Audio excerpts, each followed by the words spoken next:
Thank you very much Shaukat Paracha साहब, बहुत शुक्रिया आपने हमें ज्वाइन किया। ये जो ताज़ा तरीन डेवलपमेंट हम देख रहे हैं, कल जो तरमीम पेश की गई, और सबसे इम्पॉर्टेंट इस पे हम इसीलिए बात करेंगे क्योंकि इससे पहले भी हमने 2 दिन पहले देखा था कि पीपल्स पार्टी ने जो निगरान वज़ीर आज़म है उनके नाम के ऊपर, उनके अनाउंसमेंट के ऊपर या जो भी खबर आई थी उस पर बड़ा खुलकर एहतजाज किया था, या अपनी तशवीश का इज़हार किया था, एतराज़ किया था इनफैक्ट। तो अब जो सारी सूरत हाल है इसमें अब नई तरमीम जो करने की कोशिश की गई है या पेश की गई है, किस तरह से आप देखते हैं? क्या ये उनकी जो तशवीश है या तहफ़्फ़ुज़ात हैं जो इत्तेहादी जमातों की, क्या वो ठीक है? बिस्मिल्लाहिर्रहमानिर्रहीम, बहुत शुक्रिया अरमुला जी। तरमीम का मसवदा तो कल ऐवान में पेश ही नहीं हुआ और जो किसी के पास था उन्होंने अपनी पॉकेट में रखा। तो बुनियादी तौर पर जब किसी ने ये अमेंडमेंट्स, सेट ऑफ अमेंडमेंट्स पढ़ी नहीं थी तो एतराज़ इस बात पे नहीं था कि तरमीम आ रही हैं। एतराज़ ये था कि हमसे छुपाया जा रहा है, जिसमें सेनेटर कामरान मुर्तज़ा साहब JUI की तरफ से भी बोले, मियां रज़ा रब्बानी साहब की बात आपने कर दी। बुनियादी बात उस सारी सेट ऑफ अमेंडमेंट्स में आर्टिकल 230 या सेक्शन 230 के अंदर 2A की एडिशन है, और 2A मेरे पास उसकी स्क्रिप्ट है पूरी के 2A है क्या। बेसिकली वो 2A उन पॉलिसीज की कंटिन्यूटी को प्रोटेक्ट करता है जिन पॉलिसीज का ताल्लुक मुल्की इकानमी से है, और उसमें खास तौर पर प्राइवेटाइजेशन ऑर्डिनेंस के जरिए जो फैसले किए गए इस हुकूमत की तरफ से उनकी प्रोटेक्शन है इलेक्शन एक्ट के तहत, ताकि कोई भी निगरान हो, और कब तक निगरान होता है अभी ये भी हमें नहीं है, वो निगरान उसमें तरमीम न कर सकें। जो स्पिरिट है इन अमेंडमेंट्स की इलेक्शन एक्ट में, वो बाकी तो ये है कि कोई कांस्टेबल पोलिंग स्टेशन के बाहर होगा, कोई अंदर होगा, इतने बजे तक रिजल्ट देना है, इतने बजे तक रिजल्ट नहीं देना। बताया ये जा रहा है कि इलेक्शन को ट्रांसपेरेंट करने के लिए ये 54 अमेंडमेंट्स हैं जो कि इलेक्शन एक्ट 2017 में। जी अच्छा पराचा साहब, एक बड़ा अहम सवाल है, जो केयर टेकर सेटअप होता है इसका बुनियादी काम तो आइन के मुताबिक इंतखाबात करवाना है, वो हमें पता है। वो चार्टर ऑफ डेमोक्रेसी में भी दोनों जमातों ने मिलकर ये लिखा था कि निगरान सेटअप होगा, गैर जानिबदार होगा, और उसका जो मैंडेट है या जो उसका बुनियादी मैंडेट ये कहना चाहिए वो इंतखाबात कराना है।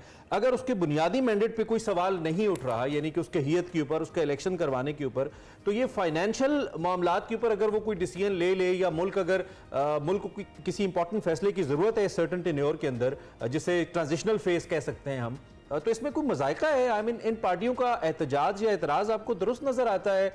इससे क्या फर्क पड़ता है इलेक्शन की शक्ल पे? अगर कोई निगरान हुकूमत आ रही है, वो मालियाती कुछ मुआहदे कर रही है या किसी चीज को कंटिन्यू कर रही है, तो इससे इलेक्शन की शक्ल पे तो कोई असर नहीं पड़ रहा। आप क्या कहते हैं?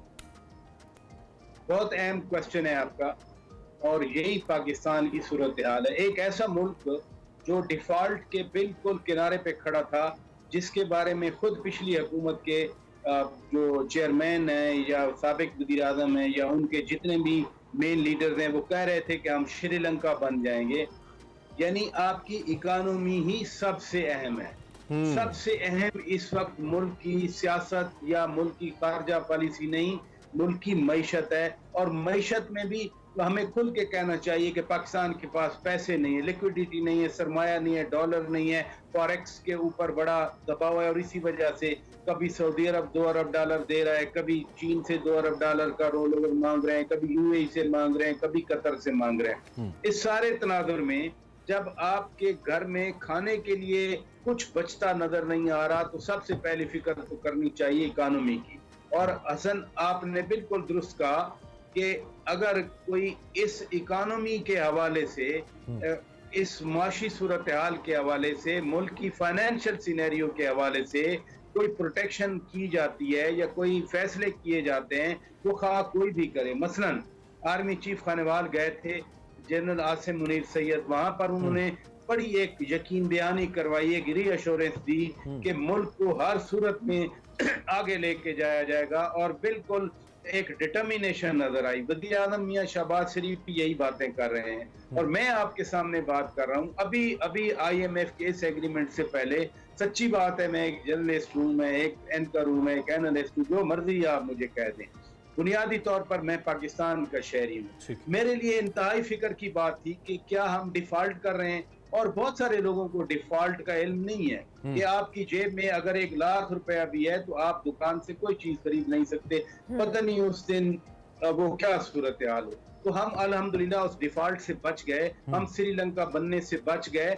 और जिन्होंने हमारे साथ मुआहदे किए, नेवर फॉरगेट के IMF से $1 बिलियन की हम बात करते रहे इन 8-10 महीनों में, अब एग्रीमेंट हुआ $3 बिलियन का।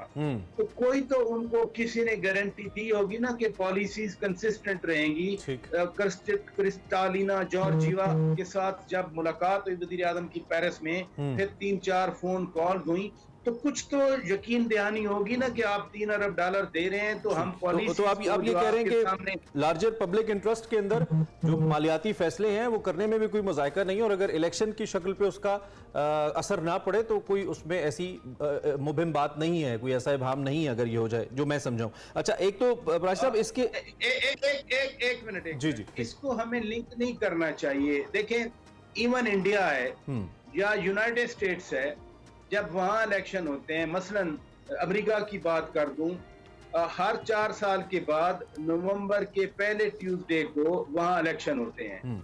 यानी नवंबर से लेकर फिर 20 जनवरी तक वो जो इनकम्बेंट प्रेसिडेंट है वो बैठा रहता है, वो बड़े फैसले नहीं करता। वहाँ निगरान का कोई कॉन्सेप्ट नहीं है। यहाँ निगरान इसलिए इंट्रोड्यूस किया गया 18वीं तरमीम में, आर्टिकल 224 और 224A, ये 2 आर्टिकल इंसर्ट किए गए ताकि एक जो ट्रांसपेरेंसी की शिकायत रहती है उसको हम कवर करें। ये ना, अच्छा, ये शिकायत ना। वक्त कम है, मैं अगर अगले नुक्ते की तरफ आना चाहता हूं। आपका नुक्ता वाज़ेह हो गया।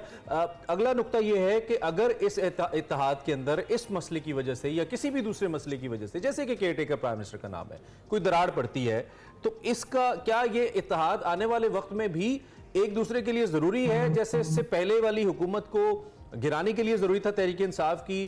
क्या आगे भी इस इत्तेहाद को एक दूसरे की जरूरत रहनी है, या अगर अभी कोई दरार पड़ती है तो it's okay to move on, अब रास्ता साफ है और अपनी अपनी सियासत है? इसको कैसे देख रहे हैं आप?